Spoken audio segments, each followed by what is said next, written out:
तो केंद्र सरकार मौजूदा कार्यकाल में ही एक देश एक चुनाव को लागू करने वाली है। सूत्रों की माने तो विधि आयोग की ओर से जल्द ही इस बारे में सिफारिश की जाएगी। एक देश एक चुनाव पर पूर्व राष्ट्रपति रामनाथ कोविंद की अध्यक्षता में बनी एक कमेटी पहले ही अपनी सिफारिशें राष्ट्रपति द्रौपदी मुर्मू को सौंप चुकी है।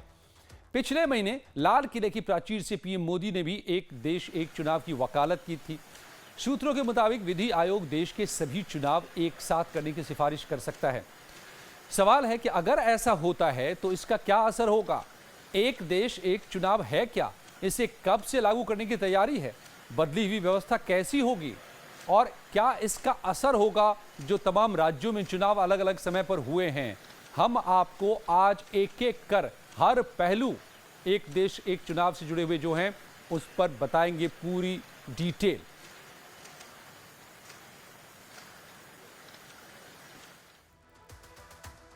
तो आजादी के बाद 1952, 1957, 1962 और 1967 में लोकसभा और विधानसभा के चुनाव एक साथ ही हुए थे, लेकिन 1968 और 1969 में कई विधानसभाएं समय से पहले ही भंग कर दी गई और इसके बाद 1970 में लोकसभा भी भंग कर दी गई। इस वजह से एक देश एक चुनाव की परंपरा टूट गई और इसी व्यवस्था को अब फिर एक बार लागू करने की पूरी कोशिश हो रही है ताकि हर समय के चुनावों से जो विकास के काम बाधित होते हैं उससे बचा जा सके। तो आइए सबसे पहले आपको बताते हैं कि वन नेशन वन इलेक्शन को लागू करने के लिए बाकी पार्टियों की राय जानने के लिए पूर्व राष्ट्रपति रामनाथ कोविंद की अध्यक्षता में एक कमेटी जो बनी थी उसने क्या क्या कोशिशें की है।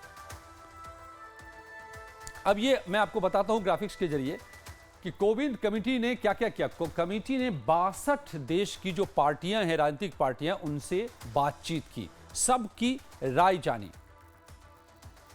32 पार्टियों ने एक देश एक चुनाव का समर्थन किया है, यानी कि ज्यादातर आधे से ज्यादा पार्टियों ने समर्थन किया इसका। लेकिन बाकी पार्टियों की क्या राय है? 15 पार्टियों ने विरोध कर दिया कि एक देश एक चुनाव नहीं होना चाहिए और 15 पार्टियां ऐसी भी हैं जिन्होंने बार बार रिमाइंडर देने के बावजूद कोई जवाब आज तक नहीं दिया। कमेटी ने अपनी रिपोर्ट फाइनल कर ली आखिरकार और उसे राष्ट्रपति द्रौपदी मुर्मू को सौंप दिया। तो ये एक हुई। इसमें इस कमेटी में आपको यह भी बता दें कि सत्ताधारी पार्टी के अलावा कांग्रेस के अधीर रंजन चौधरी भी इसका हिस्सा रहे हैं और इस कमेटी ने अपनी रिपोर्ट राष्ट्रपति को सौंपी है और अब ये विधि आयोग इस पर विचार कर रहा है, अपनी सिफारिशें करने वाला है।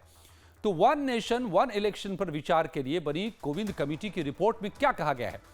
इसमें कहा गया है कि लोकसभा चुनाव के बाद जब संसद की बैठक होगी तो इस कदम को नोटिफाई करने के लिए एक तारीख तय किया जाए। रिपोर्ट में कहा गया है कि उस निश्चित तारीख के बाद सभी राज्य विधानसभाएं केवल 2029 में होने वाले आम चुनावों तक की अवधि के लिए होंगे, यानी 2024 और 2028 के बीच गठित राज्य सरकारों का जो टर्म होगा वो 2029 के लोकसभा चुनावों तक छोटा होता जाएगा। जब जिसका चुनाव होगा उस हिसाब से मैं बताऊंगा इसका डिटेल भी कि कहां पर क्या असर पड़ेगा किस राज्य पर, क्योंकि आखिरकार 2029 से इसे लागू करने की बात कही जा रही है तो उसमें सभी के चुनाव एक साथ कराने होंगे। उदाहरण के लिए जिस राज्य में 2025 में चुनाव होंगे उसकी सरकार का कार्यकाल 4 ही साल का होगा, यानी 2029 तक उसे भंग करना पड़ेगा। जिस राज्य में 2027 में चुनाव होंगे, जैसे कि उत्तर प्रदेश में ड्यू है 2027 के चुनाव, तो उस सरकार का कार्यकाल केवल 2 साल का ही रह जाएगा, क्योंकि 2029 में फिर से चुनाव होंगे जब एक साथ पूरे देश में चुनाव होंगे। रिपोर्ट में यह भी सिफारिश की गई है कि सदन में बहुमत नहीं होने, अविश्वास प्रस्ताव या ऐसी किसी स्थिति में नए सदन के गठन के लिए नए चुनाव कराए जा सकते हैं, लेकिन उसका टर्म होगा केवल बाकी बचे समय के हिसाब से ही, चाहे वो लोकसभा हो या राज्य की विधानसभाएं हों। अब हम आपको वो भी तस्वीर दिखा देते हैं कि कौन कौन से वो राज्य हैं जिन पर वन नेशन वन इलेक्शन अगर लागू होता है तो उसका असर पड़ सकता है और किस विधानसभा का कार्यकाल छोटा हो सकता है या फिर बड़ा भी हो सकता है। आइए इस ग्राफिक्स के जरिए हम इसे समझते हैं कि कहां कहां पर इसका असर कैसा होगा।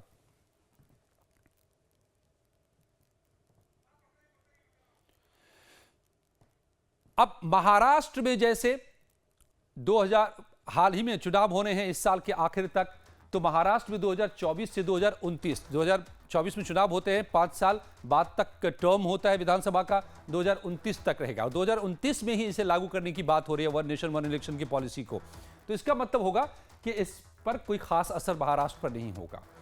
लेकिन झारखंड में 2025 में चुनाव होने, यानी कार्यकाल हो जाएगा 2030 तक का, तो 4 साल की ही सरकार वहां पर रहेगी जो अब सत्ता में आएगी 2025 में, क्योंकि 2029 में one nation one election policy लागू हो जाएगी। दिल्ली में 2025 में विधानसभा चुनाव ड्यू है, फरवरी में कब होते हैं अभी की राजनीति में ये अलग बात है।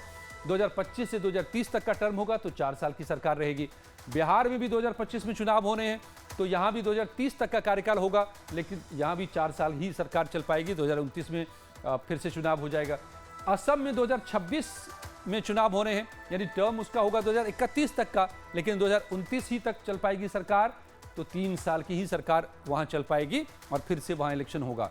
ऐसे ही केरल में 3 साल की ही सरकार चल पाएगी, क्योंकि 26 में चुनाव होने हैं, तमिलनाडु में भी 26 में, पश्चिम बंगाल में भी 26 में, तो इन तीनों राज्यों में 3-3 साल की सरकार होगी और दोबारा चुनाव कराने होंगे एक साथ लोकसभा के साथ। उत्तर प्रदेश में 2027 में चुनाव होने हैं और 2032 तक का टर्म होगा, लेकिन 2029 में वन नेशन वन इलेक्शन की पॉलिसी लागू हो जाएगी, तो 2 साल बाद ही 2027 के ठीक 2 साल बाद 2029 में फिर से चुनाव होंगे, यानी 2 ही साल के लिए सरकार यूपी में बन पाएगी जब 2027 में चुनाव होंगे। तो इस तरीके से असर पड़ेगा इन बड़े राज्यों पर अगर 2029 में वन नेशन वन इलेक्शन यानी एक देश एक चुनाव की ये पॉलिसी लागू हो जाती है। तो अब इसमें समस्याएं और उलझन तो हैं, लेकिन मोदी का इरादा भी पक्का है। इस साल भी उन्होंने लाल किले की प्राचीर से इसका ऐलान किया था, इसे भी सुनिए।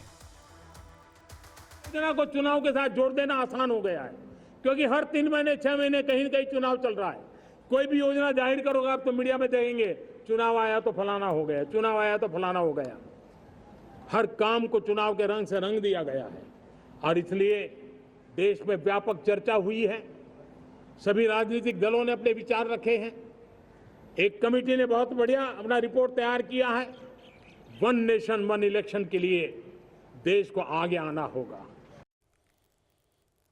जी हां, तो जो मोदी जी जिक्र कर रहे थे लाल किले की प्राचीर से स्वतंत्रता दिवस 15 अगस्त के दिन, आपने सुना कि वन नेशन वन इलेक्शन के लिए पूरी रिपोर्ट आ चुकी है और इस पर काम करना है। तो जाहिर है कि जब अब मोदी जी ने ठान लिया है तो फिर उसके लिए करना तय है, वो इस पर इसे लागू करना चाहते हैं। तो अब इसको लेकर के सवाल है कि संविधान में क्या क्या प्रावधान है, यानी वन नेशन वन इलेक्शन को लागू करने की जो पूरी कवायद होगी उसमें अब तक मौजूद नियमों में कहां कहां बदलाव की क्या जरूरत पड़ सकती है और हो सकते हैं, इसे भी समझिए। अनुच्छेद 85, राष्ट्रपति को समय से पहले लोकसभा भंग करने का अधिकार होता है, इसका इस्तेमाल किया जा सकता है। अनुच्छेद 174, जिस तरह राष्ट्रपति के पास लोकसभा भंग करने का अधिकार है, उसी तरह अनुच्छेद 174 में राज्यपाल को भी विधानसभा भंग करने का अधिकार होता है। अनुच्छेद 83, लोकसभा का कार्यकाल 5 साल का होता है और अनुच्छेद 83(2) के मुताबिक सदन के कार्यकाल को एक बार में 1 साल के लिए बढ़ाने का भी प्रावधान है। तो जब कई राज्यों में ऐसे हैं कि 2028 में चुनाव हो रहे हैं, तो क्या वहां चुनाव 1 साल के लिए होंगे या कुछ ही महीनों के लिए होंगे? 2029 में अगर लागू हो रहे हैं वन नेशन वन इलेक्शन, नहीं, ये नियम भी है कि उसको कुछ दिनों के लिए बढ़ा दिया जाए, 1 साल तक के लिए, 6 महीने के लिए, 8 महीने के लिए वो सरकार लंबी चली जाएगी और इस तरीके से वहां 2029 में लागू कर दिया जाएगा। अनुच्छेद 356, किसी राज्य में राज्यपाल की सिफारिश पर राष्ट्रपति शासन लगाने का प्रावधान किया जा सकता है। ऐसा इतिहास में 100 बार से ज्यादा हो चुका है इस देश में। तो किसी राज्य में राज्यपाल की सिफारिश पर राष्ट्रपति शासन लगाने का भी प्रावधान है। संविधान के इन्हीं नियमों का इस्तेमाल होना है और अगर विरोधियों ने विरोध जताया तो फिर इसमें संशोधन भी करना पड़ सकता है। तो ये जो वन नेशन वन इलेक्शन यानी एक देश एक चुनाव को लेकर के जो संविधान से लेकर के और व्यवस्था में बदलाव करने की जरूरत होगी, वो हम आपको बता रहे हैं। संविधान में अनुच्छेद 368 के तहत संशोधन की व्यवस्था दी गई है। वक्त वक्त पर जरूरत के हिसाब से कई बार इसका इस्तेमाल भी हो चुका है। 1951 से शुरू हुई और अब तक ये 100 पार पहुंच चुकी है।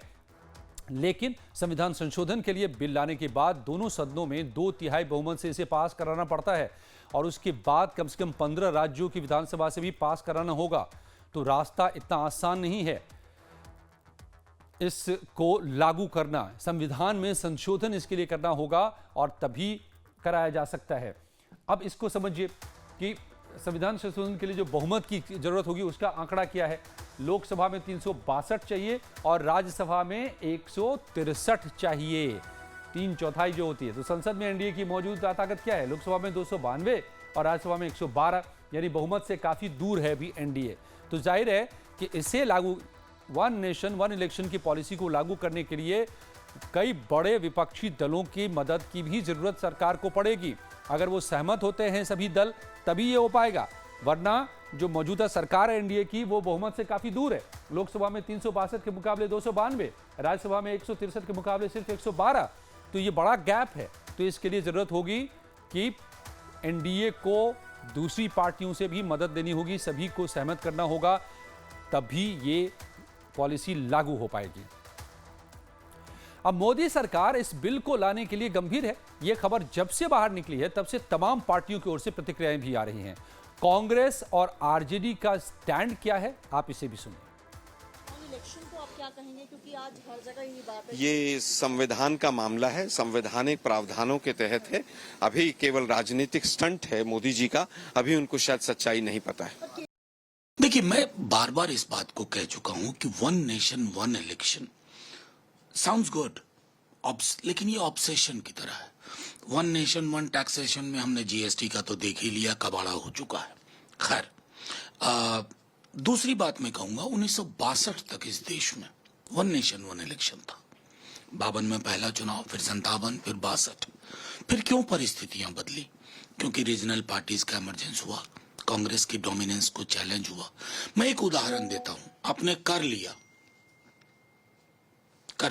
मान लिया कि आपने कर लिया one nation one election. Uttar Pradesh में चुनाव होता है, किसी को बहुमत नहीं आता है, क्या करेंगे आप?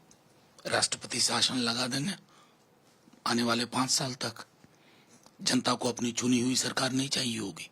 और अगर फिर से चुनाव होता है तो वन नेशन वन इलेक्शन का क्या होगा?